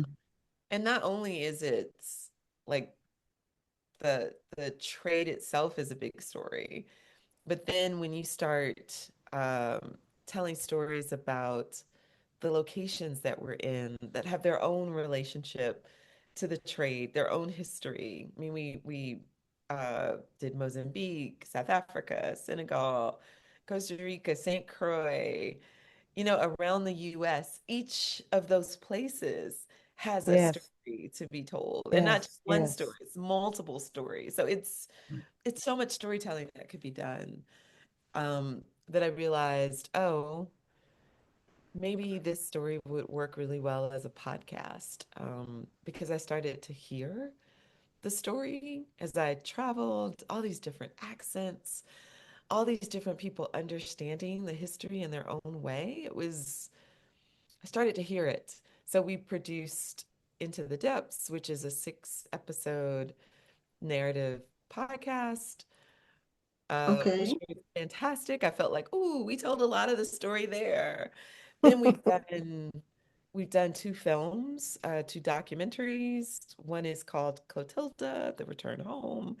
It's on Hulu and Disney Plus. That felt like, ooh, we got to tell a bigger story with that. That's fantastic. That wasn't enough. Did some articles in the magazine and online. Wasn't enough. So now there's a book. And like I've had the support to be able to continue to tell the story in bigger, Mhm. bigger ways. So I feel just really amazed that people are hungry for the story, they're interested, and they're leaning in because you never know. Yes. But no, people are like, we want more of this. So it's great. It, well, this is an amazing story. We're just at the end of our time, but sometimes people are chosen for assignments, and this Mhm. assignment required a journalist or someone with amazing writing skills, and then it also required someone who was willing to quit their job and throw caution to the winds, and just take wherever the winds took you. That's where you went. So, show the book cover one more time for us, for our audience, so they can know about this amazing book written in the waters. And I don't have my copy yet, but it will be in my shopping cart tonight Yes. Same here. Same here. from this show. Yeah. So, And anybody who is going to be near Charis, is it Charis Books or Charis? Karis Charis Books. Books, excuse me. On April 26th, you're going to be signing your book there for Independent Bookstore Day. I will. And I'll also be signing at the Inman Park Festival in Atlanta on earlier that day. So on the 26th for a cappella books. You're So going to those be are a the things. busy lady. mhm. Yeah. And then we're headed I'll be in Napa Valley um, mid-May, be at Longwood Gardens in Pennsylvania right after that. Then in Boston, right? It's like if anybody wants to meet up, I love to meet people on the road. Well, when My you decide to schedule, come back to DC, let me know. I'll let you know. Okay. Yes, I'll definitely Yeah, let and you if you know. make it to Texas, well, Houston, because It's Texas is big, it's but if you huge. make it to Houston, let Yeah. me know and I'll be there. Well, Houston's not on the list yet. DC is on the list. So I'll let you okay. know. And if anybody is trying to find me in the world, if they go to my Instagram page, Tara Roberts Explorer, we've got the travel, the book tour dates and Okay. places on Instagram. So Okay. Well, congratulations on an amazing project, and thank you for being a guest on the show. thank you for having me. I Well, appreciate we it. really enjoyed it. Thank you so Oh, much. okay. Bye-bye. All Bye-bye. right. Stay in Have a touch. great night.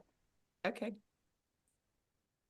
Okay. Well, we're bringing on our final guest, and Rhonda's going to bring Renee Daniel Flagler on, and I'm going to go off camera for 1 second. I think if it'll work for me. Well, I don't even know if it'll work, but anyway, because it's my stuff isn't working like it's supposed to. But Renee Flagler, I've been connected with her for a long time on social media, and I don't know for sure if we've ever met, but she has a new book out, and she's going to tell us about it. So, Renee, welcome to Black Authors Matter TV.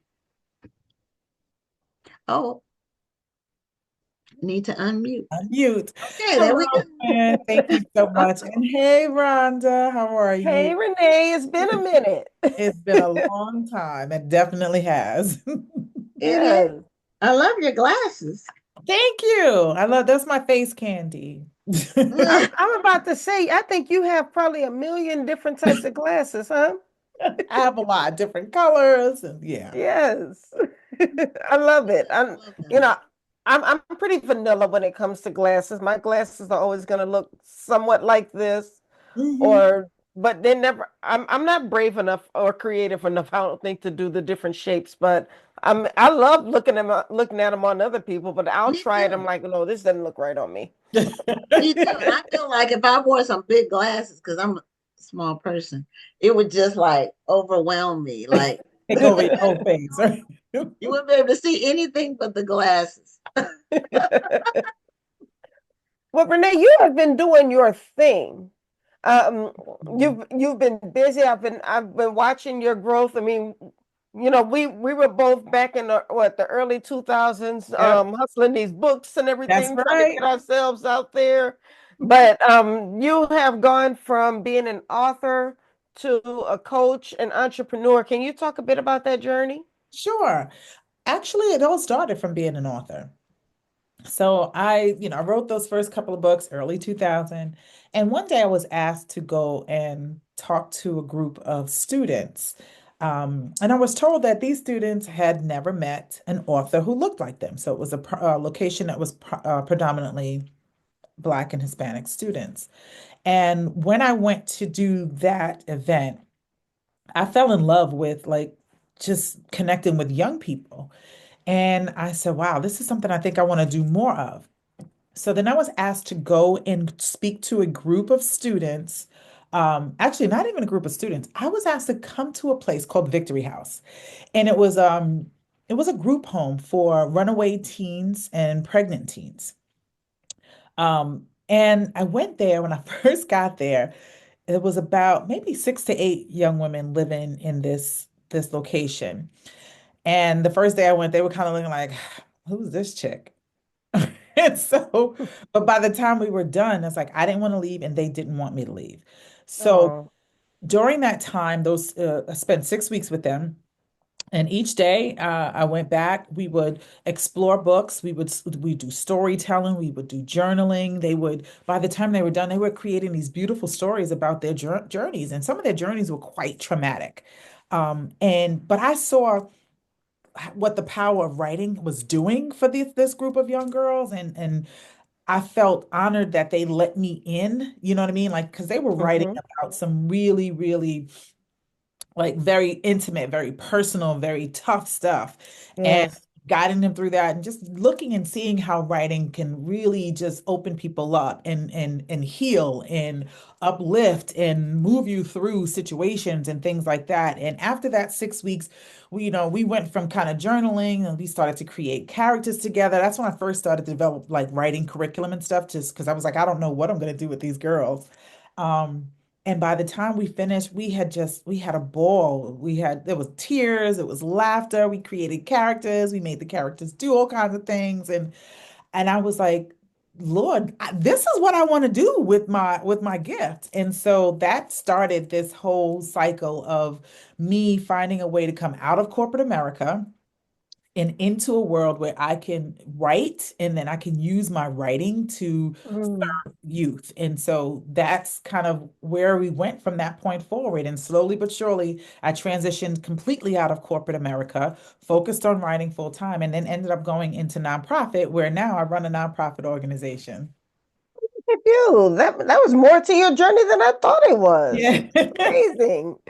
So what's the nonprofit that you started, established? What does it do? What's the name of it?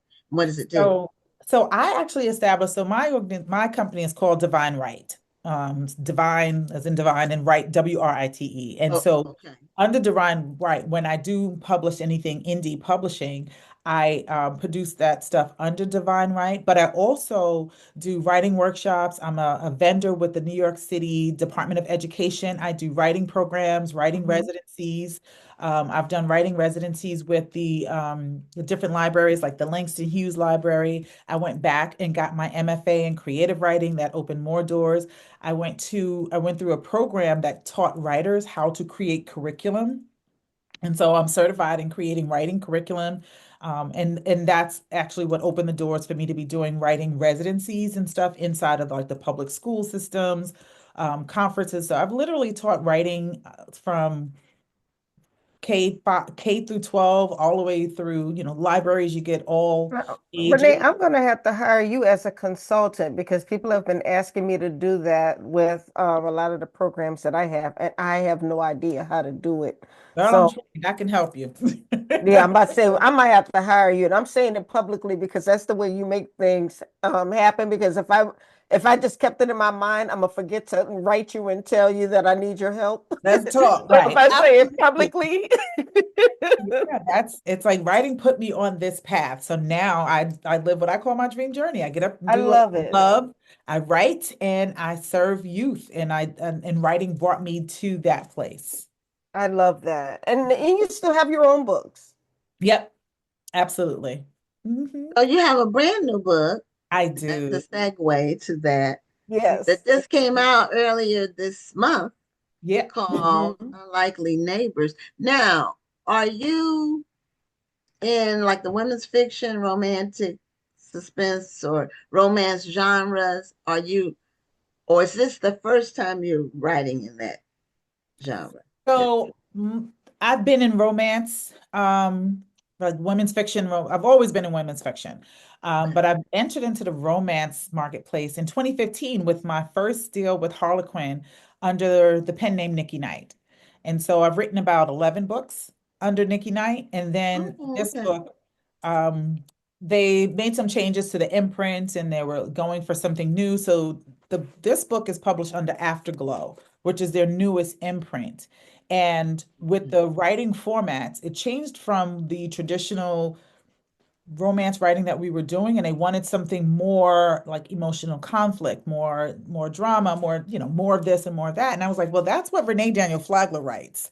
So I retired the Nikki Knight, brand, and just moving forward as Renee Daniel Flagler, because this book is not necessarily just traditional romance. It's more of the emotional conflict. They're both going through, a series of things. And Right. of course, there's the love story. Mhm. Yeah. So I- now the unlikely neighbors, what does he do and what does she do? right. So she is a social worker. And Okay. you'll find a lot of that type of stuff in the book. But she's a social worker. She had a cancer scare. And when she discovered that she was clearing free of cancer, she decided, all right, I've been living way too safely for way too long, haven't done all the things that I wanted to do in life. So it's time to live. So she decides that she's gonna get out, live her life to the fullest, and discover who she is, because she's also adopted. So she starts on this journey of self-discovery. And she plans to move from her little small town in South Carolina, it's where my family originates from, to another, a larger town. So she's thinking she's going to Charleston. Well, what interrupts that whole plan is that she gets a letter from lawyers in New York saying that she's inherited a brownstone in Brooklyn because she was the next of kin for a great aunt. And so she gets to New York, and that whole journey of discovery gets blown all the way up because she discovers way more than she ever anticipated she would discover. And on her journey of discovery, she meets the next door neighbor, which is Noble.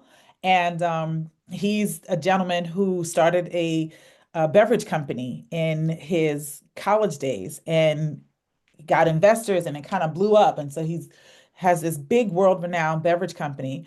But like they do a lot of times in corporate environment, they decide at the 10-year anniversary that it's time for a new CEO so they can take the company to another level because it's public. And so once a company is public, they can do what they want. And so now he's finding himself without his company, which is how he's defined himself all of these years. So now they're both going through this big, like tumultuous transition together, but they meet each other in the process, and the chemistry is like way too thick to try to ignore. Okay, so it sounds like a combination of romance and the women's fiction piece, Yeah. which Right. a real growing Which I like. genre, among the black authors. Women's fiction is expanding more and more. It's more beyond romance. It's not limited to romance, and so that's a growing area. But it sounds like an intriguing story. Now, is it somewhat autobiographical? Are there any autobiographical aspects to it? Girl, my life is way too bland for all of this. I get up, I go to work, I got kids, I got a husband. It's just it's the same thing over and over again. But there's always little bits and pieces that I like to draw from my life and put into the books. Like South Carolina, my mother hails from South Carolina. It's a big part of my life. I traveled back and forth to my South Carolina all my life. My aunts, the majority of my mother's family lives there. So that was kind of paying homage to South Carolina. My friend went through a very a difficult couple of years. She's had like multiple surgeries because of her cancer scare. And she ended up with the BRCA1 gene. So part of that, her story is really paying homage to my girlfriend and all that she'd been through. And I always like to put some type of something we can learn or some way to raise awareness. And so I wanted to raise awareness about the BRCA1 gene. So that's why, it's just a little piece of a story, but it's enough for if you have, several people in your family who has either had breast cancer or, have passed from breast cancer, then and you are not aware of this BRCA1, hereditary type of gene that really significantly increases your chances of developing breast cancer if you have the gene. Because I had just learned about it when she went through it. At least so it may cause someone to say, wait a minute, this aunt and my grandmother, maybe I need to go to my doctor and say, should I be tested for this genetic, strain or whatever. This is what I love about fiction, though, because there are people out there who will never pick up a nonfiction self-help type book, but they can see the same subject in fiction and they can kind of latch on to the subject a little bit better, and it makes it real for them because they see the characters as people. Yep. And so if this character can go through it, then maybe I can go through it. Or this character broke it down in such a way that now I understand. And it may inspire them to read up on it a little bit more, or to get checked, or to do research, or to learn more. Whatever it is, they're doing it because they found it in a fiction book, and that's one of the reasons why I love fiction so much. And I'm just like you, Renee. I'm never going to put I know I'm saying never, and that's a strong word, but I'm probably never going to put my entire life into a book. But I will draw from certain times that I have certain experiences, or Right. I might draw from personalities of people I know when I'm building my characters. But I don't know that I'm ever going to just totally put my entire self into a book. So No. I admire people who do memoirs or base their personal business on a character, or base their character in their personal business. That's just not me. No, not at all. I don't think I want to know all that stuff anyway. Yeah, if I were gonna do something, it wouldn't be like I was born here and this is where I was raised here and that. It would be a book about arcs in my life. Mhm. And tremendous miracles. I don't think I'm gonna write that book, although you've given me some food for thought.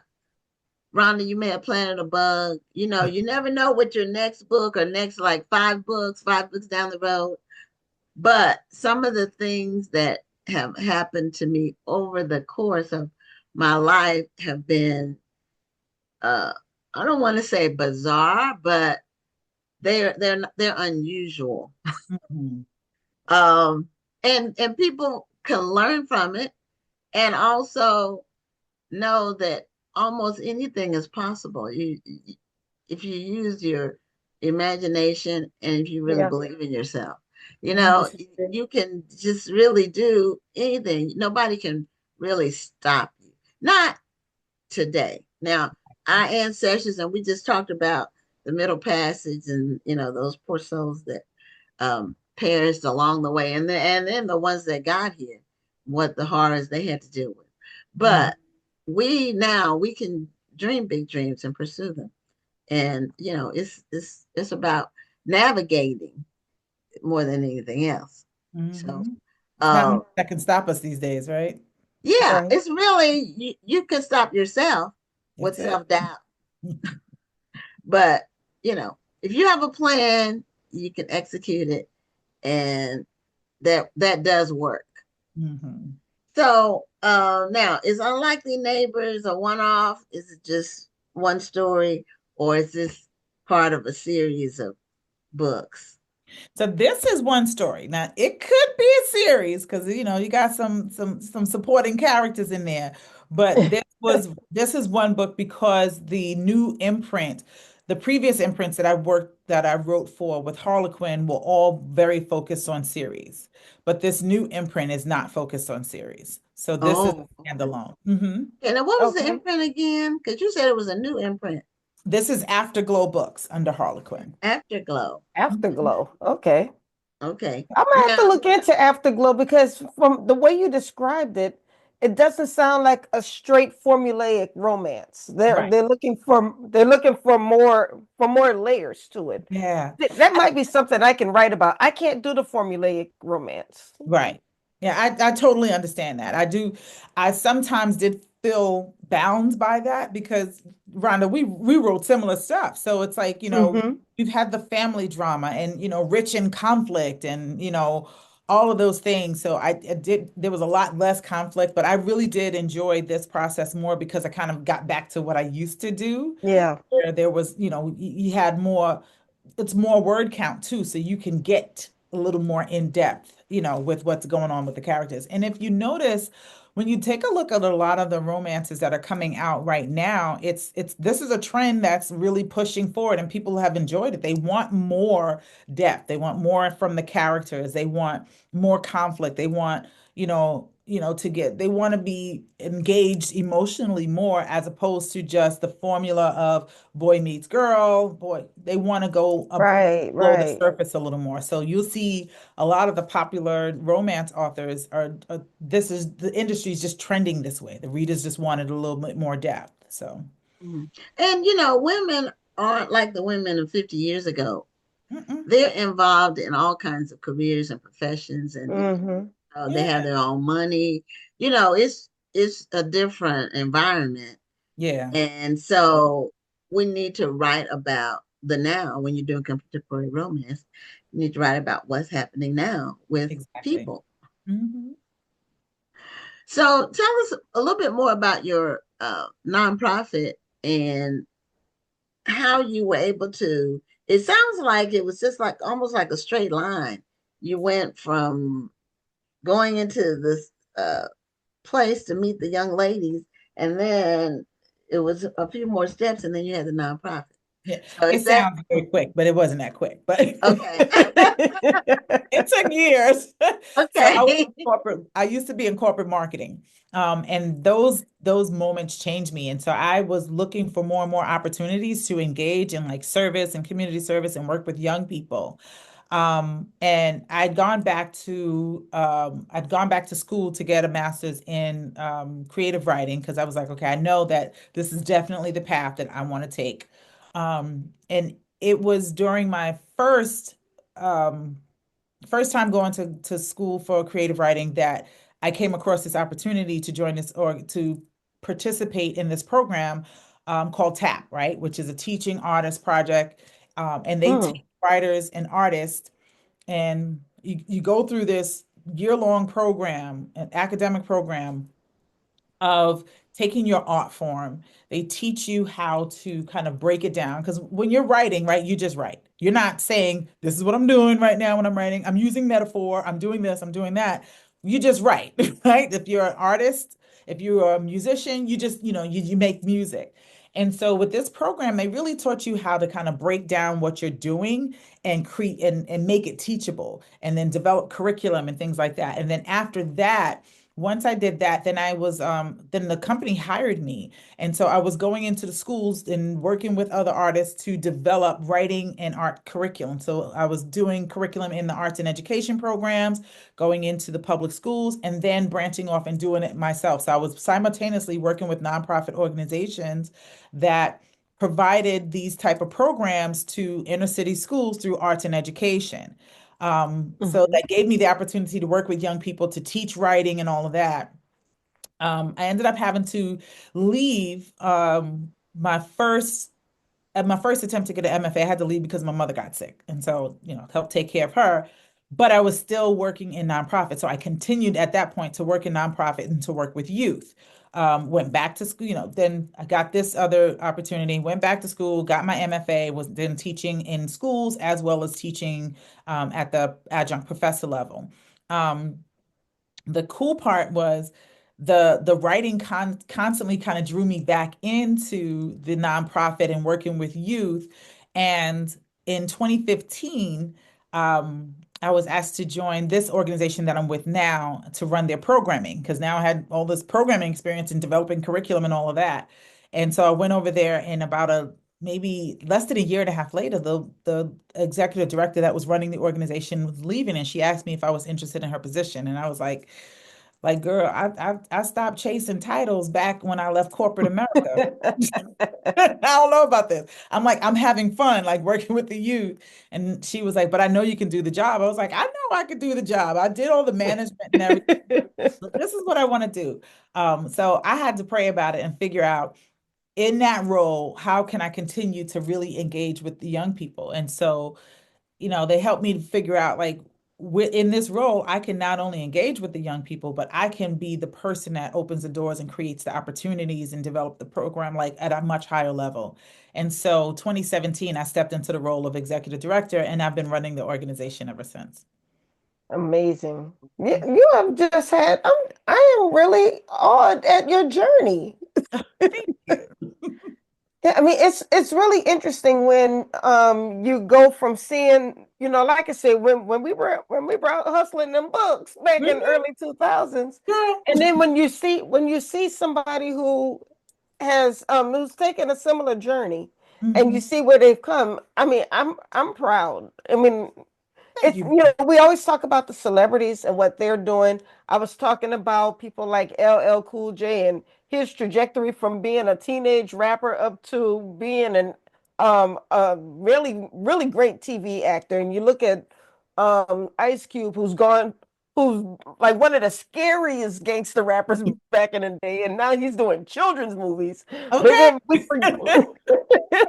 But we forget about us, are normal people who are doing great things. So I'm going to give you your flowers publicly. Keep doing what you're doing, Renee. Thank you, Dr. Rhonda. Yeah, it's important that we work with our next generation that's coming up, because they have some major challenges that we didn't have. We didn't have social media and all of the distractions and access to things that were, the things that were bad for us were hard to access. Yeah. Now they're easy to access. Yeah. We had to go after. We had to actually pursue it. Yeah. Now you don't have to leave home. Exactly. And children they're not equipped with discernment. They don't. They're sponges. So we have to pray for our next generation, because it's tough. It's tough. And I don't want to end on a downer. I am very excited that the people like you out there, Renee, working with our young people. We only have a minute left, and we have to do our outro.